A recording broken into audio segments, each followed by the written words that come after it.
Olá, pessoal do Real Podcast. Tudo bem com vocês? Sou Fernanda Ribeiro, host desse podcast. É um prazer estar aqui hoje com vocês para falar de um tema muito importante. Um tema que a gente recebe muito nos consultórios, um tema que instiga muito, que é falar sobre divórcio, sobre direitos, sobre mulheres.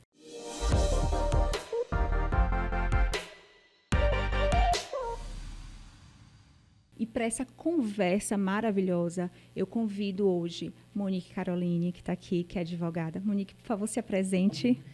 Primeiramente, eu gostaria de agradecer pelo convite de estar aqui com vocês. Meu nome é Monique Caroline, eu sou advogada de família, trabalho há 14 anos com família e sou pós-graduada em Direito das Famílias e Direito Processual das Famílias.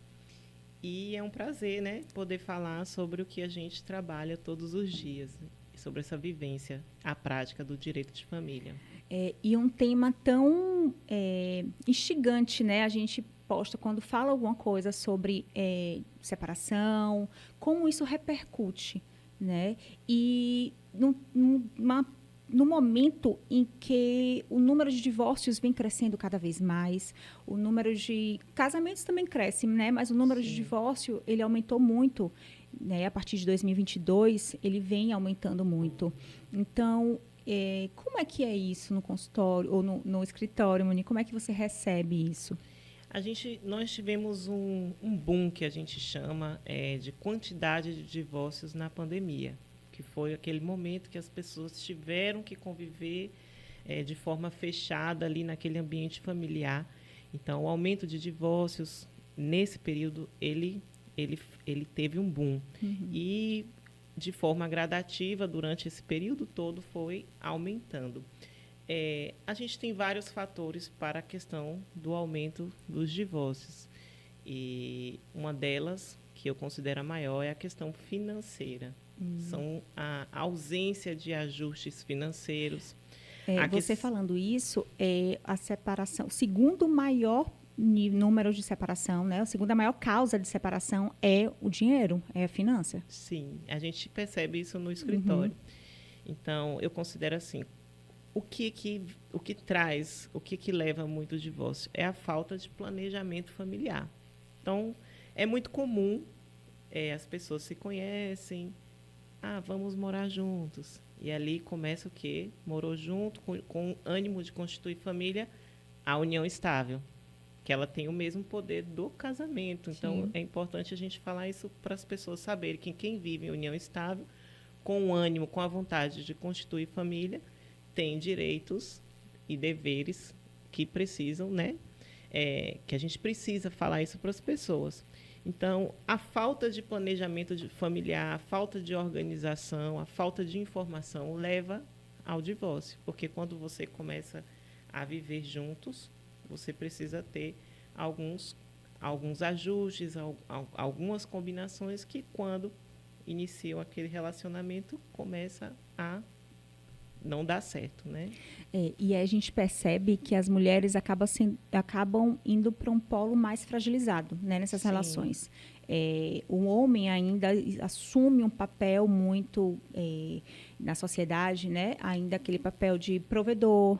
Então, é como se ele tivesse que trazer o dinheiro para casa. É como se as mulheres muitas vezes ficam invalidadas, né? Ali, como se a profissão não vai, muitas desistem no caminho. Como é esse processo, assim? No escritório, Fernanda, a gente recebe muitas mulheres que deixaram a sua faculdade, deixaram o seu trabalho para viver em função daquele casamento, em função dos filhos. Isso é errado? Não é errado. Mas qual é o grande problema? Quando você deixa o seu trabalho, você deixa a sua faculdade, você deixa algumas coisas que são importantes para a sua vida. Quando você se vê em um momento de uma separação, muitas se veem como sem o chão. Porque a estrutura base era aquele homem, aquele relacionamento. E muitas vezes, e é o que a gente vê o tempo todo no escritório, é que esse homem, que enquanto marido, ele dava a base para aquela família, quando separa, toda aquela conjuntura familiar, ela se destrói. Porque o que acontece? O homem deixa de contribuir como deve, muitas vezes entra em um outro relacionamento, esquece os filhos. É muito comum. Sim. E no fim da relação, o homem deixar de cuidar, o homem deixar de dar assistência aos seus filhos. Isso a gente vê o tempo inteiro no escritório. Então, essa mulher que está ali, que deixou o seu trabalho, né, que deixou a sua faculdade, o que ela faz? Ela se vê como? Ela se vê tendo que sustentar os filhos sem um trabalho e sem uma formação. Então, a gente tem que trazer essa realidade. A gente não quer falar de divórcio, mas a gente tem que falar. Por quê? Porque você tem que pensar, e se um dia eu me divorciar, como é que eu vou ficar? A gente não quer falar de morte também, mas a gente tem que falar. Exatamente. Porque a gente precisa fazer um planejamento sucessório, a gente precisa fazer um planejamento matrimonial, mas as pessoas não querem falar sobre isso. Mas a gente tem que falar para a gente trazer informação. Exatamente, né? Como a gente vê como a gente percebe dentro do consultório muitas vezes, muitas mulheres elas hesitam de buscar o divórcio por conta da falta de informação. Isso. Eu não sei nem os meus direitos. Eu acho que e é como a mulher automaticamente ela já entra na culpa. Se ela for mãe, então a culpa vem instaurada mesmo. Isso. Então entra daquilo, eu estou errada, né? Eu não tenho direitos, eu não tenho. Então vem aquilo de estar sempre querendo fugir de não, eu também faço parte disso. Eu faço parte dessa história, né? Então como essa busca de informação é importante. Com certeza. Então eu falo que o mais importante no escritório é a informação. Quando eu pego um divórcio que já está naquela situação complicada, é muito ruim, é difícil. A gente trabalha, a gente faz. Mas é muito bom quando a gente pega uma mulher que a gente vai falar, olha, o caminho é esse aqui. Então, antes de você tomar a decisão, você precisa saber qual vai ser o seu cenário. Sim. Porque muitas vezes a mulher não sabe quais são seus direitos, o que ela vai enfrentar. Muitas vezes acha que o judiciário vai resolver todos os seus problemas. Então, a gente tem que parar de transferir a responsabilidade da nossa vida para instituições. Exatamente. Então, assim, deixa para o judiciário, que o judiciário vai resolver. O judiciário ele tem lá, olha, uma pilha de processos para resolver. Então, é importante a mulher saber, por exemplo, que hoje é muito difícil a gente conseguir pensão para a ex-mulher. E dentro desse cenário, o que eu devo fazer, o que é mais certo fazer, é você se organizar para que, se um dia você se divorciar, você tenha subsistência de forma digna. O que é subsistência de forma digna? É só alimentos? Não. É alimentação, é saúde, é lazer, é moradia. Muitas mulheres perdem isso. E muitas vezes entra aí, onde entra as crianças, elas viram moeda de troca no casal, né? Então, a criança vira ali uma briga, a criança é o sustento da casa. Sim. E como isso impacta nessa criança? Como isso impacta nesse indivíduo quanto adulto? Sim. Hoje eu atendo pacientes que foram pivôs dessa briga e têm rejeição ao trabalho, assim, não se destaca nos trabalhos, porque todo o dinheiro que recebe não aceita, né? De uma forma inconsciente, acaba gastando demais, acaba não sentindo que é como se aquele dinheiro fosse coisa boa, porque vira essa guerra, né? Entra nesse lugar de guerra. Esse é um tema, né, muito complexo. Por quê? Porque quando há um divórcio e não tem uma orientação devida, então, quando as pessoas se divorciam, elas buscam aliados. Sim. Então, quem é que eles veem na frente como aliado? Os filhos. E eu sempre digo, filho não tem que escolher. Filho não é de pai, não é de mãe. A guarda é dos dois. Mas o que acaba é a falta de informação, começa a usar esse filho, como você falou, moeda de troca. E também como informação de um e de outro, acaba sendo ali o objeto do ódio dos dois. E isso é muito ruim, porque a criança sofre.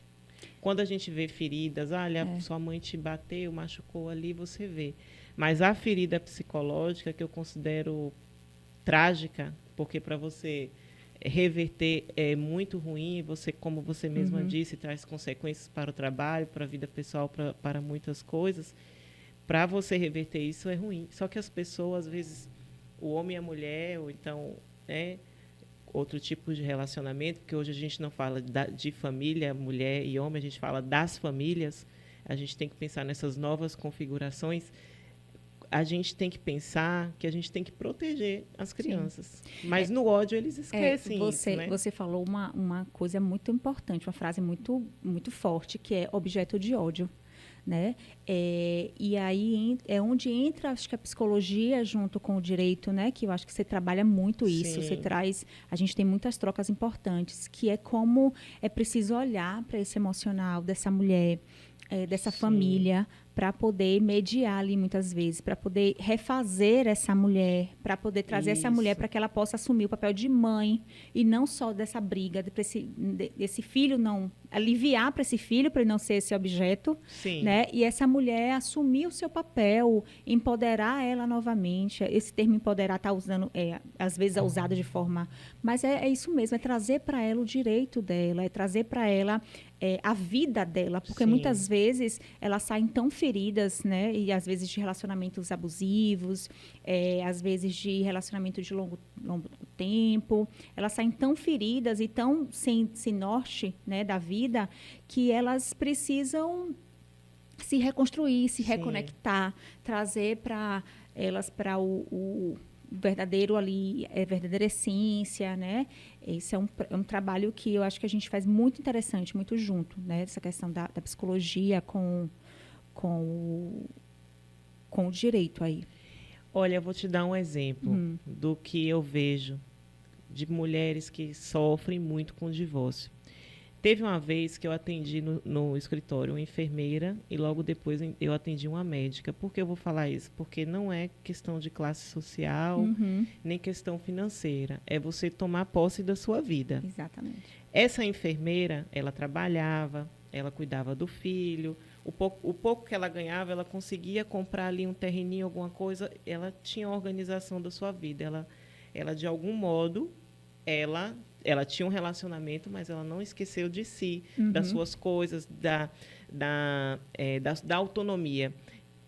E aí, no mesmo dia, eu recebi uma profissional de saúde médica que ela recebia mais de R$80 mil por mês, várias dívidas, não tinha controle do seu dinheiro, não sabia nem quanto é que gastava por mês, cheia de problemas psicológicos, com doenças, ansiedades, muitas coisas. Então, ali eu vi uma diferença. Então, não é o que você ganha, é o que você faz da sua vida, o que é seu, o que faz sentido para a sua vida. Sim. Faz sentido. Então, faz sentido.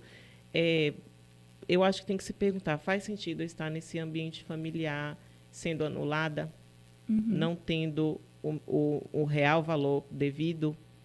Então, é isso que eu acho que as mulheres precisam se perguntar. E quando eu sempre penso nisso, porque não é o que você ganha, é o que o que dá valor a você estar vivo. Né? Se estar vivo, cuidar da casa, dos filhos, é maravilhoso, mas você precisa pensar na sua vida. Então, muitos homens trabalham, não pensam nem na aposentadoria da mulher.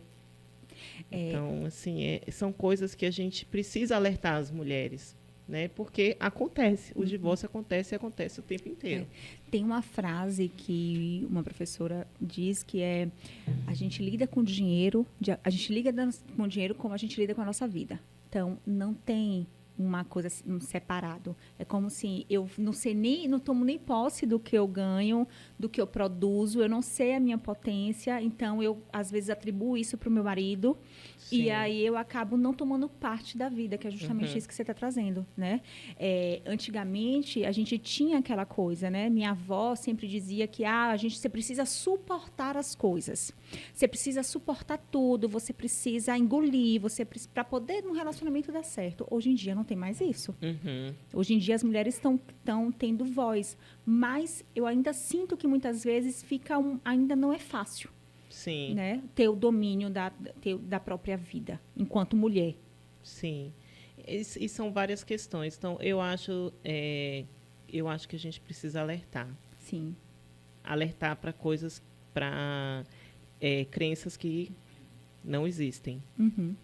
Pensão para ex-mulher. Eu preciso alertar sobre isso. Ah, vou divorciar, você não vai conseguir facilmente uma pensão. O seu filho, sim. E a realidade é aquela que eu já disse aqui. Quando o homem se separa, dificilmente, assim, poucos casos eu atuei que o homem ele tinha consciência do lugar da mulher, do que é dela de direito, porque a realidade é que eles divorciam e geralmente eles falam assim: fui eu que construí tudo. Eles falam isso geralmente. Então, assim, aí a gente tem que fazer o quê? Trabalhar, lutar. Uhum. Lutar, entrar com ação, pedir a partilha de bens, aí vem a demora do judiciário. Enquanto o judiciário não decide, quem é que está na posse dos bens? Quem? Os homens, O né? homem. E a demora do judiciário ela é ruim para quem? Para a mulher, que está ali aguardando aquela partilha. Por isso que é importante, como eu falei, não colocar a sua vida para uma instituição resolver. E Você... conversar, né? Eu Isso. acho que essa parte de dinheiro, ela precisa ser conversada antes do relacionamento. Uhum. E durante o relacionamento também. É Perfeito. preciso se conversar sobre dinheiro, sobre os bens, sobre o que tem, sobre se posicionar, né? Sim. Mas essa dificuldade de falar de dinheiro é tão grande na vida, e principalmente no relacionamento, e aí que entra naquilo. Se a mulher agora fala de dinheiro antes, ela é interesseira. Se ela vai em busca dos direitos dela depois que ficou subentendido que ela ia ser a base de tomar conta dos filhos, né, para que ele pudesse trabalhar, porque isso é um acordo, né? Isso, perfeito. É um acordo. Então, assim, como é que esse acordo é falado, é conversado? Eu acho que uma coisa muito importante é a comunicação, é a informação, Sim, né, Monique? isso. Mas muitos não querem falar. Sim, aí tá E aí bem. a mulher que fala, ela é taxada como interesseira. Mas a gente tem o poder de decidir o nosso caminho. Uhum. Então, a informação, a comunicação ajuda muito, principalmente as mulheres, que encontram-se em um cenário de que vai casar, vestido de noiva, vai viver a vida, né, de princesa. Mas e quando casa? Porque a gente vê o conto de fada até o dia que ela casa. Cadê o conto de fada depois que casa? Como é que funciona? Uhum. Como funcionam as coisas? Então, é importante a comunicação, porque através da comunicação, e eu falo muito, Sim. às vezes eu falo até demais, eu falo muito isso, que a gente não é você assumir um papel radical dentro do relacionamento. Não, você está ali no dever de cuidado, só que não é só você cuidar. A pessoa que está com você, ela tem que cuidar de você também. Sim. E quantos processos, Fernanda, eu peguei de mulheres, por exemplo, com câncer, que o homem abandona. E é muito comum, porque geralmente eles não aguentam. Então, a gente tem que pensar nisso. Eu tenho uma cliente que ela, fazendo tratamento de câncer, próximo a fazer cirurgia, o cara foi e pediu o divórcio. Então, a gente tem que pensar muito nisso. Será que se eu precisar, ele vai cuidar de mim? E aí vem a mulher só sobrecarga. Aí você vai falar melhor do que eu. O que a sobrecarga faz com a mulher. É porque aquele trabalho da mulher ainda é muito invisível, né? Sim. O dinheiro da mulher é invisível, o trabalho da mulher é invisível. Então, é como se desmerecesse, às vezes. E aí você usou um termo bacana, que foi apagão no currículo, né? Que Sim. acontece muito, que é esquecido, que é a mulher. E como a mulher, ela fica afastada muito tempo do mercado de trabalho. Então, durante 15 anos, eu vivi aquele relacionamento ali. Aí ele falou que, olha, é melhor você não trabalhar. Fica em casa, cuida dos meninos. Esse dinheiro que você vai ganhar aí é muito pouco. Não trabalha. Aí a mulher fica o quê? Em casa, cuidando dos meninos, cuidando dele, dando suporte para que ele cresça. Uhum. E aí, chega no momento do divórcio, ela tem o quê? O que a gente chama de apagão no currículo. Ela ficou 15 anos fora do mercado de trabalho e agora a sociedade exige o quê? Porque o judiciário ele vai determinar uma pensão para essa mulher que ela em tese, ainda tem capacidade de trabalho, capacidade laborativa, dificilmente. Então, a gente tem que pensar e falar em alguns termos. Olha, apagão no currículo. O que é isso? É você ficar muito tempo fora do mercado de trabalho. Pense que se você se divorciar, para você se inserir no mercado de trabalho, vai ser muito difícil. E falar a realidade é importante, porque é através disso que você vai tomar caminhos para a sua vida, né? E acho que uma coisa importante a gente falar não é que a gente está falando que você que escolheu ficar em casa, trabalhar com seus filhos é errado. Não. É uma escolha sua. E se você está feliz com isso, se você está bem com isso, se isso está bem relacionado dentro da sua família, isso é legal, é importante. Mas eu acho que o que a gente está falando primeiro tem que ter comunicação. Tem que se falar sobre esses papéis, tem que se falar sobre essa questão de divisão de despesa, tem que se falar sobre esse assunto abertamente. Porque para você não ter, né, uma surpresa futuro.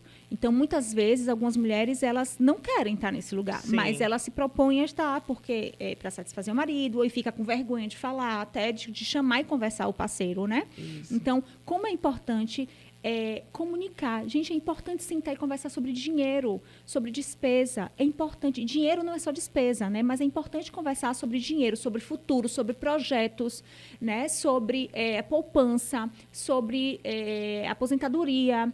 Conversar isso com os filhos, conversar isso com o marido. Isso ser um papo interessante na família, né? Fazer planos. Isso é importante. É saudável conversar sobre dinheiro.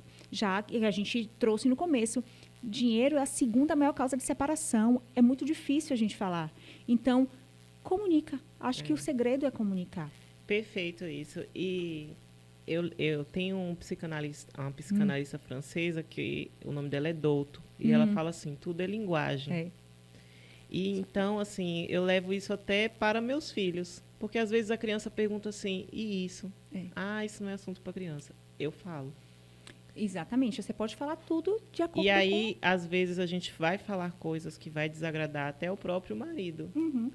Mas a gente precisa falar, porque para a gente comunicar, para a gente ter a informação, para a gente não ficar no escuro.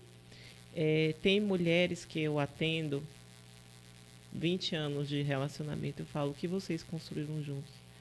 Monique, eu tenho uma casa, mas eu não sei o que ele faz. Eu não sei o que ele compra, o que ele deixa de comprar, ele não me fala nada. Então, assim, eu acho que isso que não pode acontecer. Exatamente. Porque viver junto é viver em comunhão. É como você disse, nós não estamos aqui criticando o trabalho digno, um trabalho difícil, árduo, que é o trabalho de mulheres que estão nesse trabalho invisível, que é em casa, cuidando do marido. Gerenciar a casa, para mim, é o maior trabalho que tem. Eu fico louca. Concordo. Eu não dou conta. Também. Então, assim, eu acho muito digno, porque é muito difícil, é muito trabalho. É um trabalho que não é remunerado. Sim. Você não a Previdência não comporta isso porque, né, deveria. Geralmente, o marido teria que fazer, olha, eu vou fazer uma contribuição para ela ali da Previdência de forma autônoma, mas não é o que a gente vê. Nós não estamos criticando isso, nós estamos alertando. Sim. Porque a gente tem que pensar e falar do que pode acontecer. E assim, um dos maiores, o homem, né, o dinheiro da mulher ele é mais invisível. Porque a mulher gasta mais? Não, porque a mulher compra do tapete de casa, a mulher compra da panela que falta, a mulher compra do acessório ali de casa que precisa.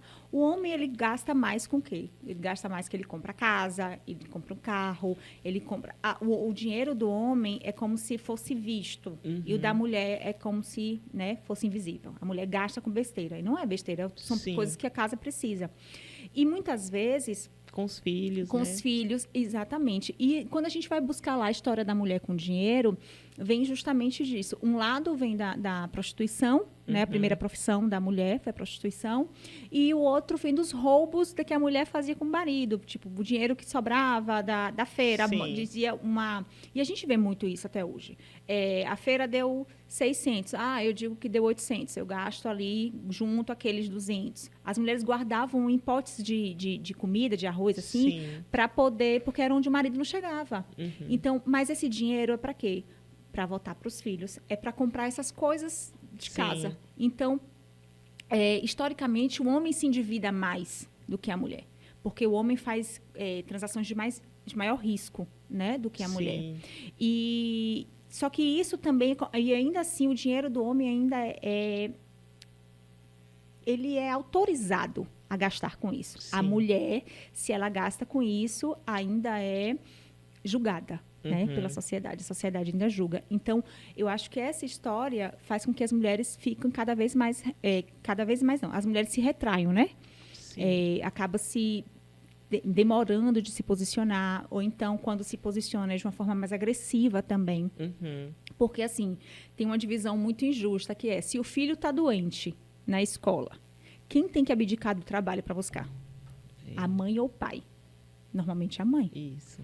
A mãe que tem que dar a desculpa, a mãe que tem que dar atestado, a mãe que tem que sair, do que o pai, né? Como isso, a sociedade ainda adoece muito isso. Né? A mulher, você viajou, e se seu filho estivesse doente, alguém ia dizer assim, mas como é que uma mãe que viaja e deixa o filho doente em casa? Mas ele não está com o pai? Né? Não estava com o pai, não estava com a avó, não estava bem? Né? Qual o problema? Então, ainda se julga muito isso da mulher que sai, a mulher que vai. Né? Eu acho que essa é uma barreira muito forte que a gente precisa vencer dentro da sociedade. Isso. E eu trago muito isso, Fernanda. Eu falo que filha de pai e mãe.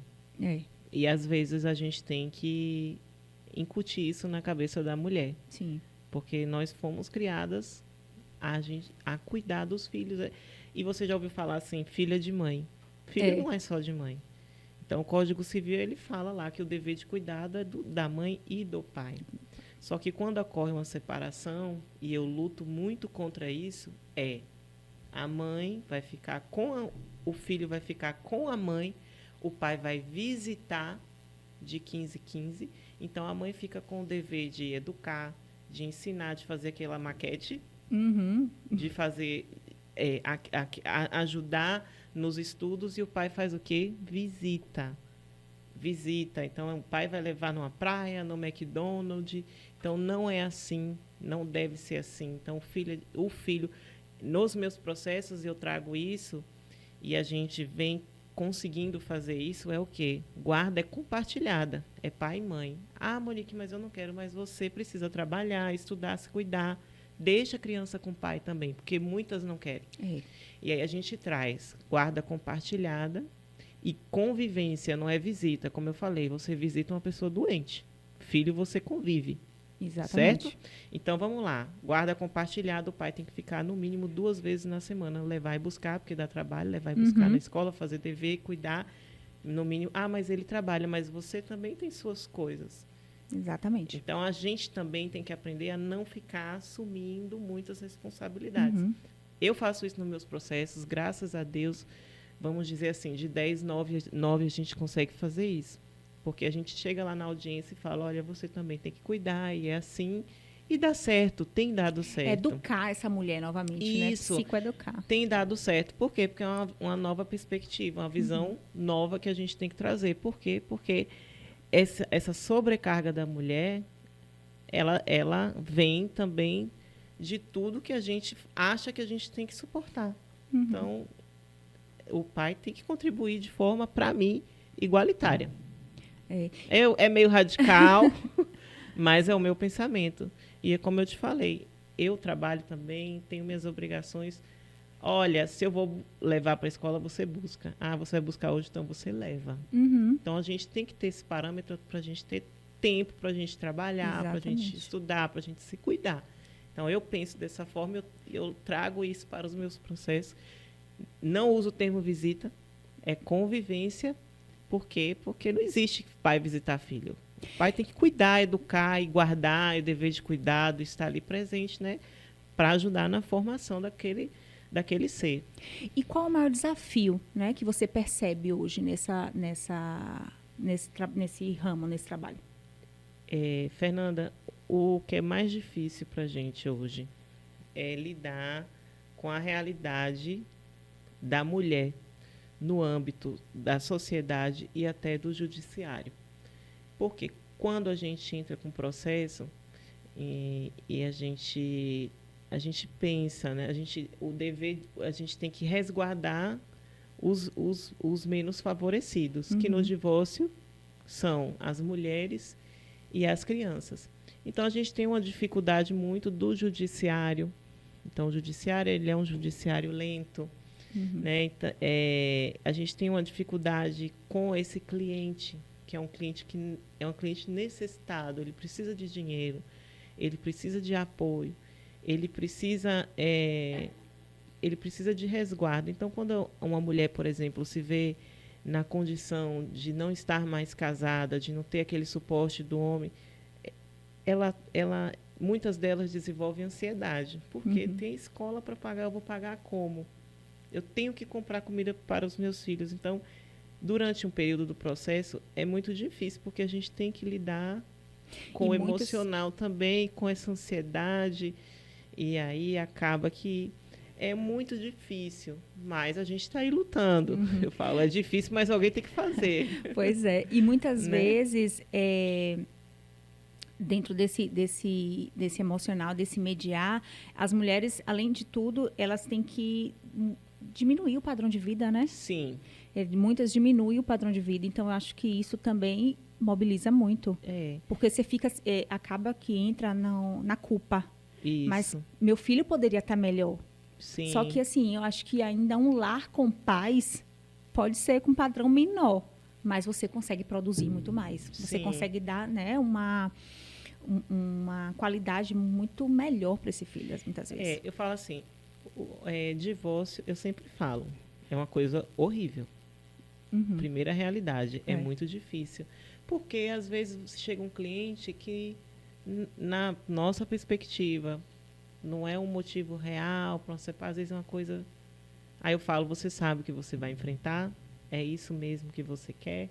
Diferente, por exemplo, de uma questão de violência doméstica, que eu sou a primeira a falar. Violência doméstica separa, pelo amor de Deus, nunca mais volte. Mas, assim, a gente fala de divórcio, mas a gente tem que falar de proteção da família também. Sim. Porque quando a gente casa, a gente tem que viver em comunhão. E viver em comunhão é você compartilhar tudo, inclusive a questão financeira. Sim. Então, tem que falar da questão do dinheiro.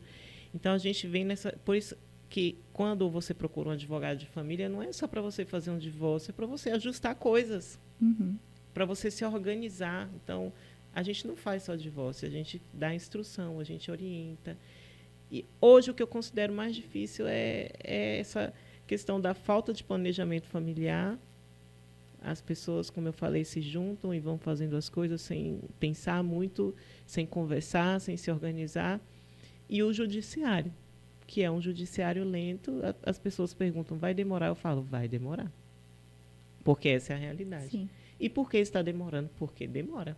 Por isso que, antes de você tomar essas decisões, é melhor você organizar a sua vida para você não depender de uma decisão do judiciário. Então, o trabalho anterior é melhor do que aquele trabalho, né? Então, a gente faz muito esse trabalho de preservação, né? Sim. Vamos trabalhar antes para que não chegue nisso aqui. Não vamos deixar chegar nisso daqui, né?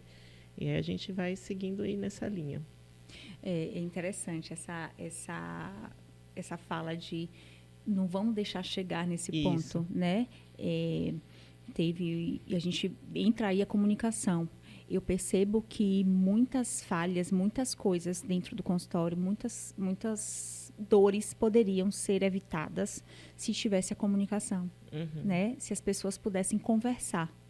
Então, muitas vezes o divórcio vai chegar na escala do divórcio ali porque não teve uma comunicação, não parou, não teve a busca pelo entendimento do outro, né? Que eu acho que é uma dificuldade muito grande dentro das relações, seja entre os marido e mulher, seja com os filhos. Como é difícil isso. Sim. Né? E como eu disse, casamento é viver em comunhão. É você cuidar do outro, é você abdicar de algumas coisas da sua vida em prol do outro. Sim. Mas o que eu vejo na realidade pessoas que começam a viver juntos com o ânimo de constituir família, porém tem aquela vida individual, né? O homem trabalha, constrói os bens, na ideia dele a mulher não tem direito, mas quer viver ali no conforto que a mulher proporciona, de uma casa arrumada, né, de roupa passada, comidinha ali pronta, mas a questão patrimonial, ele, na visão dele, não tem que partilhar, porque na ideia dele, quem construiu foi ele. Mas quem deu suporte para que ele pudesse crescer, para que ele pudesse se desenvolver profissionalmente. Então, é essa a ideia, né? Então, muitos casam, vivem em união estável, mas de forma individual. Então, eu acho que esse é o grande problema hoje da sociedade. Então, se quer viver de forma individual, por que casa? Para que toma o tempo de uma pessoa? Deixa a pessoa livre, né? O bem maior que a gente tem é a liberdade. Então, deixa aquela mulher livre viver a vida dela, mas não. Ele quer aquela pessoa ali para poder, é a posse dele para poder dar o conforto que ele precisa para seguir a vida dele. Vamos caminhando agora, né, para o encerramento desse papo gostoso, desse papo maravilhoso. Monique, o que é que você deixa de recado aí para as pessoas que estão nos assistindo, para as mulheres que estão ouvindo a gente? O recado que eu deixo é sempre buscar informação, não deixar a situação se agravar. Então, assim, procure um advogado de família, busque uma orientação antes mesmo de você tomar qualquer decisão, porque a orientação vai ser o melhor caminho, e sempre é o melhor caminho. É isso que eu indico, né? E para as mulheres, o que eu tenho a dizer é que a gente não precisa suportar tudo, a gente não precisa aguentar tudo. E eu tenho uma frase que eu uso para a minha vida, que eu preciso me cuidar. Se eu não estiver bem, nada vai ficar bem. Então, primeiro, eu me cuido para depois eu cuidar do outro. Então, essa é a mensagem que eu deixo para vocês. Obrigada, Monique. Muito obrigada. Então, gente, esse papo maravilhoso acho que traz para a gente a reflexão de que, como ela falou, primeiro a gente cuida da gente, para depois a gente poder cuidar dos filhos, do companheiro, da família. Muitas vezes a gente coloca, né, as mulheres colocam os filhos como prioridades. E não é. Porque se a gente não estiver bem, a gente não dá uma vida de qualidade para os nossos filhos. Foi um prazer esse papo, Monique. Muito obrigada mais uma vez. Foi um prazer ter vocês aqui. Deixe os comentários, manda esse vídeo para quem vocês acharem que é importante ouvir essa conversa, tá? Deixe nos comentários o que é que vocês acharam, dúvidas também. E tchau, tchau. Até a próxima. Obrigada.